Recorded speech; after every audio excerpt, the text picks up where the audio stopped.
Лео Месси сорвал матч в МЛС. Мадридский Реал готов забрать Альфонсо Дэвиса. Луису Энрике нужен Киммих. Хендерсон ищет себе новую команду. Обо всем этом и многом другом вы узнаете в этом ролике. А перед его началом я хотел бы сказать о том, что у меня есть телеграм-канал, в котором ты найдешь актуальные новости из мира футбола, а также трансляции матчей топовых чемпионатов. Ссылку я оставлю в описании. ПСЖ заинтересован в подписании Йозуа Киммиха. По информации Легиб, французский клуб пытается убедить Баварию отпустить Киммиха в рамках переговоров по Нардиму Киеле. ПСЖ готов доплатить за переход немца значительную сумму. Отмечается, что в ПСЖ ценят универсальность Киммиха, а также его лидерские качества. Игрок, в свою очередь, не исключает возможность попробовать себя в зарубежных чемпионатах. Однако зимой уход полузащитника из Баварии крайне маловероятен, поскольку он остается важным игроком для мюнхенского клуба. Его контракт с Баварией рассчитан до 2025 года. Представителям Барселоны предложили подписать английского полузащитника Джесси Лингарда, который в данный момент находится без команды в статусе свободного агента. По информации Diario Sport, каталонской команде предложили бесплатно подписать англичанина, последним клубом которого был Ноттингем Форест в прошлом сезоне. Сам Лингард считает, что сможет заиграть в стане синегранатовых. До этого в прессе были слухи о том, что полузащитник может перейти в Вест Хэм или саудовский Аль-Итифак, но официальных предложений от этих клубов так и не последовало. Кроме того, игрок рассчитывает на заработную плату в размере 2 миллионов евро в год.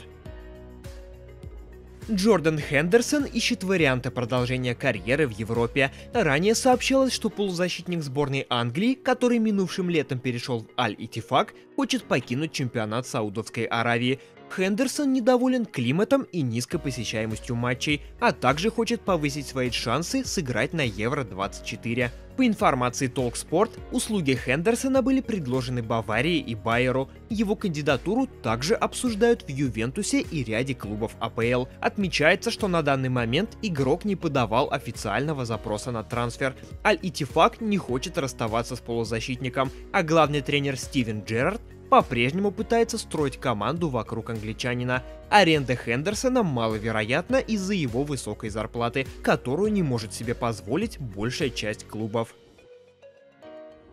Спортинг Канзас-Сити перенес матч регулярного чемпионата МЛС с Интер Майами на более вместительную арену, сообщает официальный сайт клуба. Причиной этому стал невероятный интерес фанатов к фигуре Лионеля Месси. По словам президента клуба, матч с Интер Майами вызвал беспрецедентный интерес. Основной домашний стадион клуба вмещает чуть более 18 тысяч зрителей. Клуб принял решение сыграть матч на стадионе Arrowhead Stadium, на котором проводит домашние игры команда НФЛ Kansas City Chiefs. Вместимость этой арены составляет чуть более 76 тысяч зрителей. Возможность провести этот матч, который станет первой игрой Лео Месси в МЛС на Среднем Западе, особенно интересна, поскольку наш регион готовится принять матчи Кубка Америки этим летом, а также чемпионата мира по футболу в 2026 году, заявил президент. Вчера состоялась жеребьевка 4-го раунда Кубка Англии. Действующий обладатель трофея Манчестер Сити сыграет с Тоттенхэмом, а лондонский Челси примет Астон Виллу. Остальные пары находятся на вашем экране. Спортивный директор Барселоны Деку заблокировал продажу Рафиньи. По информации от издания Sport, бразилец не покинет клуб в зимнее трансферное окно. Ранее сообщалось, что руководство Барсы рассматривает вариант с продажей Рафиньи для того, чтобы покрыть часть долгов, а также профинансировать новые трансферы. Тем не менее, источник утверждает, что Деку заблокировал продажу игрока. Реал Мадрид готов подписать Альфонсо Дэвиса этим летом. По информации Sky Sport Germany, скаут мадридского клуба Хуни Калафат убеждает Дэвиса не продлевать контракт с Баварией, истекающий в 2025 году. Руководство Мадрида поддерживает контракт с защитником последние несколько месяцев и готово сделать официальное предложение этим летом. Отмечается, что переговоры Дэвиса с Баварией о новом контракте усложняют запросы футболиста по зарплате. Сообщалось, что канадец требует от 10 до 13 миллионов евро в год. Дэвис сомневается относительно своего будущего, несмотря на то, что комфортно чувствует себя в Мюнхене. Мюнхенская Бавария обсудила с Тоттенхэмом переход английского защитника Эрика Дайера, но пока не делала шпорам официального предложения о приобретении футболиста. Об этом сообщил журналист Флориан Плеттенберг. По его информации, Дайеру будет предложен контракт до 2025 года с возможностью продления еще на 1 год. Тоттенхэм получит менее 4 миллионов евро за футболиста. Эрик Дайер выступает за Тоттенхэм с 2014 года. Ньюкасл надеется, что сможет оформить переход полузащитника Ман-Сити Калвина Филлипса на правах аренды в это трансферное окно, сообщает The Athletic.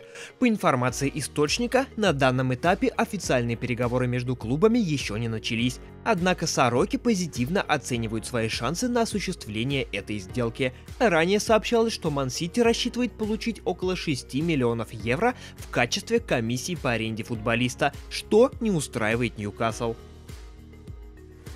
Лондонский Арсенал с высокой вероятностью не будет приобретать нового нападающего в январское трансферное окно, несмотря на желание тренерского штаба усилить линию атаки, а причиной этому необходимость соблюдения правил финансового фейрплей. Об этом сообщает Daily Mail. По их информации, боссы канониров изъявили желание остаться в пределах трансферного лимита после того, как минувшим летом они купили Деклана Райса за 121 миллион евро, Кая Хаверца стоимостью в 75 миллионов, а также защитника Тимбера за 46 миллионов евро. Подчеркивается, что недавние слова главного тренера Арсенала Микеля Артеты о том, что до конца нынешнего сезона лондонский клуб будет полагаться на имеющихся игроков, связаны с тем, что он был уведомлен о финансовой ситуации в клубе.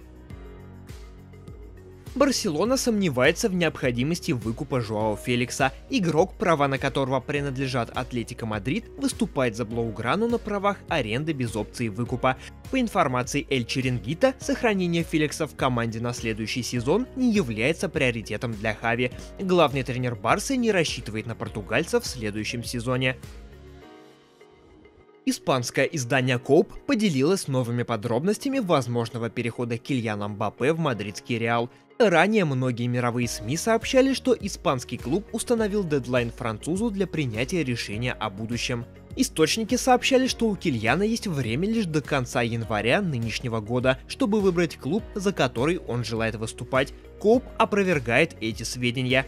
По информации издания, Реал не устанавливал Мбаппе никаких дедлайнов. Более того, в последнее время они не предпринимали попыток заключить с ним какое-либо соглашение. Мадридский клуб не намерен участвовать в аукционах и бороться за подписание Мбаппе с другими командами. Позиция сливочных выглядит следующим образом. Если Мбаппе желает перейти в их клуб, то сам должен заявить об этом и предложить свои услуги.